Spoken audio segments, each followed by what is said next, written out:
this is the purpose of this. I'm going to go through a couple sponsor spotlights because hopefully the people that you're missing are in the room. But if they're not, if, you know, by pure chance, you just don't find any lenders tonight that you jive with or something, let's go through our sponsors. Sell Simply, Mike Capello, every Monday, he teaches you how to wholesale for free. People have gotten deals this year that way. Their first deal, they were so excited, it was great. So he's also a grid chapter leader in the Shenandoah, right? So if you want to go out towards Front Royal, Winchester, he's your man, right? So he's a deal provider, connector, yada, yada. He's not coming all the way out here driving an hour just to pitch himself, but I pitched him. Next, Coleman, stand up, my man. You're our money man. Coleman, come down here real quick. 30 seconds. Come on up here. Come on down. Get your second to I really need say to get whatever like you want. that Price is Right music and just. How's it going, everybody? So I'm Coleman. Great to see everybody. I'm the sponsor, obviously. I do mostly conventional lending. So if you're just buying a primary residence or if you're buying a rental property, I can work with you. Talking about the BRRRR method earlier, right? And so if you buy a property with hard money, for example, I can help refinance out of it into a conventional loan, and I do also do DSCR loans for those of you that need to purchase in an LLC or just want to do it that way for debt-to-income ratio or credit reasons. And so great to see everybody. I see a lot of familiar faces, and I'm looking forward to networking with everybody here. What's a typical cash-out refi LTV? For a conventional loan on a single unit property, you can go up to like 75% for a cash-out refinance. That's better than the numbers I had up there. See, this is why you compare. Yeah. DSCR, sometimes you can do up to like 80. Yeah, there you go. That's better. Yep. More money you can pull out, the closer you can get to that infinite return. Absolutely. Let's hear it for Coleman! One thing also, oh, sorry, we're not done. One more thing I wanted to bring up just on the topic of the numbers earlier for like the refinancing. One thing that I just want to bring up is important is considering the cash out piece of it. So if you're going to buy it and there's a down payment component to it, or if you're buying with hard money and you're financing the renovation component to it, there's something called a seasoning period that you need to think about. So with a conventional loan, like if you're putting money into a down payment or you're putting money into the renovation part, there's a 12-month period before you can conduct a cash out refinance and pull that money back out. And so that's a long time, right? DSCR loans, a little bit faster. I can do them in 6 months. Different lenders have different terms for DSCR loans. But that's something to think about. A true BRRRR method, sometimes if you can finance it with cash plus maybe home equity lines of credit on other properties you own, and you can finance the property quote unquote cash, one thing that you can do is do a cash out refinance right after you purchase. There's no seasoning period to that. And so that is one way, buy it totally cash, day after closing, pull all of your money back out. That is, really infinite return, and you don't have to wait the seasoning period. Nice. So awesome. Thanks. Yay, Coleman! Woo! All right, next sponsor, if you're looking for hard money, we've got Cherie Warwick, who I think lives in Maryland, so she's probably not showing up, but she is a great lady. She can help you with your hard money needs. Thomas! Come on down! Yeah, sorry.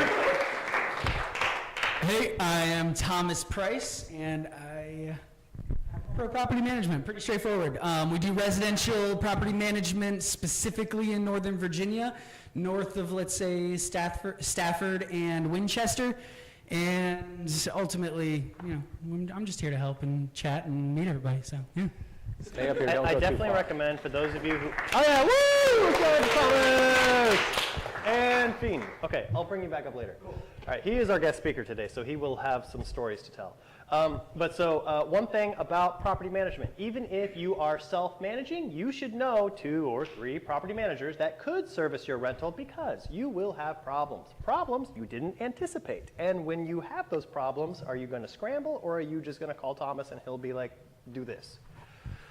It's so valuable to have that person you can call when you need the help. Okay, Mark Beckett, the guy with the cool shoes. Those are fancy shoes. I really like the gold pieces that kind of twinkle in the light. I love that. Bonus, Gore-Tex, because it's raining. Oh. All right, anyway, hi everybody, Mark Beckett. I'm with Cosmic Construction, and so if you've got an ugly house, we'd love to fix it up for you. We work exclusively with sellers and investors to renovate houses. We're like right there. Throwing it all over the place.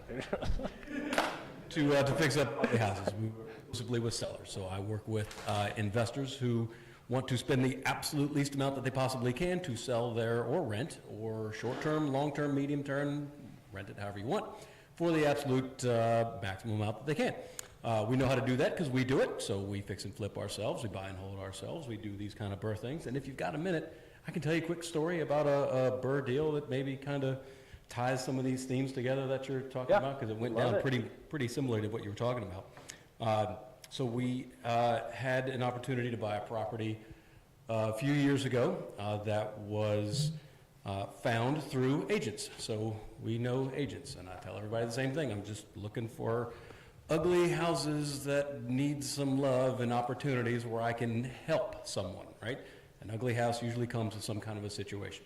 That probably comes up on a different night when you're talking about motivated sellers, not to talk to them and all that stuff. Come back, talk to these guys about how that works. But I find them because I talk to agents, and I know a bunch of agents, and I tell them what it is that I'm looking for. So they said, hey, yeah, you looking for like the weird stuff? Like, yeah, I'll take the weird stuff. Like, well, we've got the family that has 2 properties. Oh, well, 2 is fine too. I'll also take multiple. A single family house in Falls Churchish area and a condo style townhouse in Woodbridge.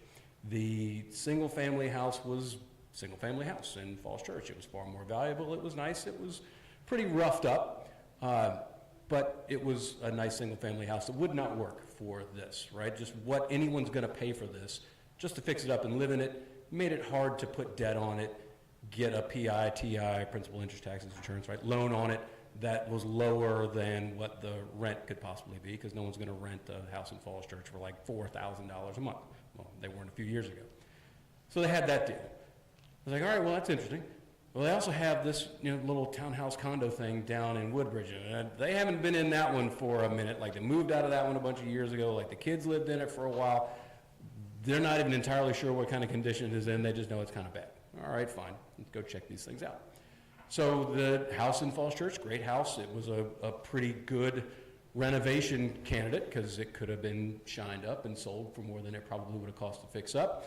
The townhouse in Woodbridge was not hoarded to the rafters, but stuff all over the place. Also pretty much needed to be gutted. And we ended up acquiring the townhouse for roughly $75,000.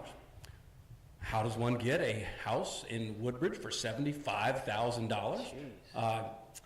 We paid probably $50,000 more than we could have, would have, should have on the single family house. That's okay, because I just wholesaled that one to somebody for a couple of bucks, and they went nuts and put an addition on it and did other things that I'm not looking to do. We're able to extract value from that deal, but I said, all right, fine, we'll give you what you're looking for this one, but you gotta help me out on your little beat up Woodbridge thing that's hoarded and molded and hasn't had the water turned on in 6 months.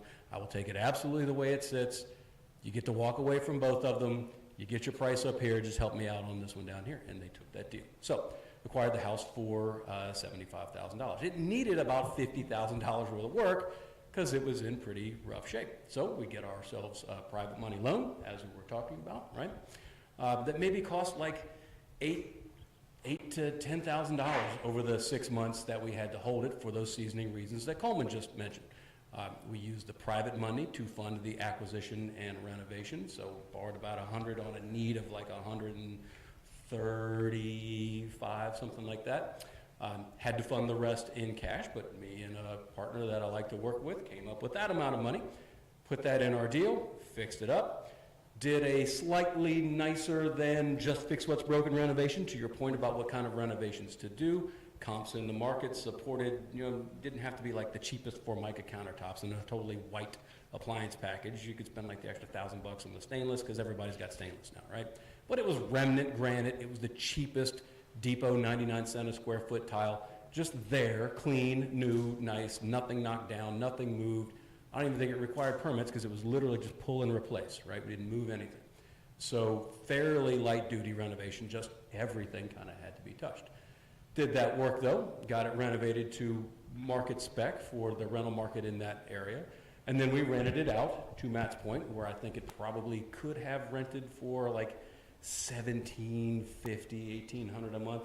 We're at $1,650 because we got a bunch of applications, chose one from a guy who is still in there to this day, I haven't seen nor heard anything from this guy in 5 years because I have a property manager in place who, if he has issues, calls him, and we saved up a buffer after a few months that paid for the janky water heater that he didn't care about because he was getting a good deal.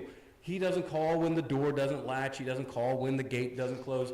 He's just happy because he's in at below market rent that we haven't even raised very much over the past 5 years. Dude's not going anywhere. But meantime, I just get checks in the mail that I don't have to worry about because my manager collects it. If there's a problem, they take care of it. So after 6 months, though, we don't want to keep paying those hard money rates because it didn't come up, but you pay a little bit more than you do for Coleman's very nice, nicely priced DSCR loans. But you pay for flexibility. You pay for someone to take the risk on your dumpy, dirty house that needs work, right? And you're going to pay it back in 6 months. Banks don't want to get paid back in 6 months on 5-6% money, right? They want that stuff out there for years and years and years. That's how they make their money. So that's what your private lenders are for. So 6 months, go to our lender. Hey, got a tenant in place. It's cash flowing $600-ish a month because PITI on even a $156,000 loan that we ended up getting that was 75% of that after repair value, because after we fixed it up, this house that we bought for 75 is now worth like 190, right? Got, I think, all but maybe a couple $1,000s back of the money that went into that by refinancing into that DSCR loan. By the way, the R part of refinance, you can do more than once. Why not wait a couple of years, pay down a little bit of the loan value? By the way, I'm not paying anything. The tenant's paying it all, right? I got all my money out of it. Refinance again. If you want some more money, you can take more money out. If you want to just get a lower rate, if rates have gone down, which we suspect maybe they will in the next couple of years, right? Anybody that has property now, be aware that you can always refinance and get better terms. Lower that term, increase cash flow. So win-win-win, using exactly this strategy. Know people who come across people who have problems that you can solve. Know people who can manage properties. Know people who can refinance them for you. And it just works. The rest of it is just advertising, negotiating, and telling people what you do. And that's all that we do to find our deals, and it works really well. So Awesome. That's how it worked for me, and it'll work that way for you. And thank you very much. Thank you very much. Thank you, Professor. And they say you can't do a BRRRR in this market. They got to talk to Professor Bex. The other sponsor, Matt and me, right? So if you have any real estate related needs, we're your men. Okay, we're going to do our next breakout. This is the JV Jam. So this is another way to monetize tonight. You should be asking the question, why haven't we done a deal yet, right? Especially if you've known a couple of the people around here. And you've, you know, we got Coleman, we got Gino. This is not the first time you've met. Have you done a deal yet? No. I don't think so, right? You've got to do a deal. So I want you to explore the concept of a joint venture. This is why I just primed everyone in the room with this concept. What do you bring to the table? What do you want them to bring to the table? Under what circumstances could you get a deal done in the next 30 days? What would you need to show up with, and what would they need to show up with? Yes, sir? Go all the way back to the slide you're at. I think that the questions you ask greatly determine the results that you get in your life. This is a good question. Another question you could say is, under what circumstances could we do a deal together that would serve both of us? What would that look like? What kind of deal would make us both happy to be involved, right? The only thing I'm just thinking about is this is like, why we're only focusing on the negative. Why haven't we done it? Like, what would it look like for us to do a deal together? What kinds of scenarios would that make sense for? So, All right, 5 minutes. yes. Oh, dang, dude, let's go. Yeah, Coleman, you're being sought out there.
the room have a deal that they would like to partner on, to wholesale? Does anyone have a deal that they want to shop tonight?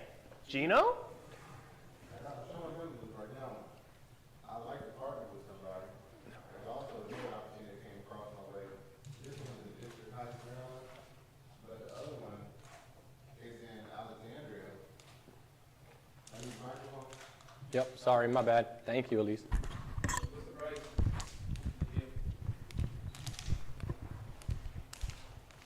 Well, I think in the interest of time, maybe you guys got to hunt Gino down later. But Gino, you've got a deal. Yeah, there's two opportunities that, one Two of of them them. specifically, that I'd like to partner with somebody on. And there's another one in Alexandria that's actually a waterfront property right next to Mount Vernon. Ooh, And okay. that's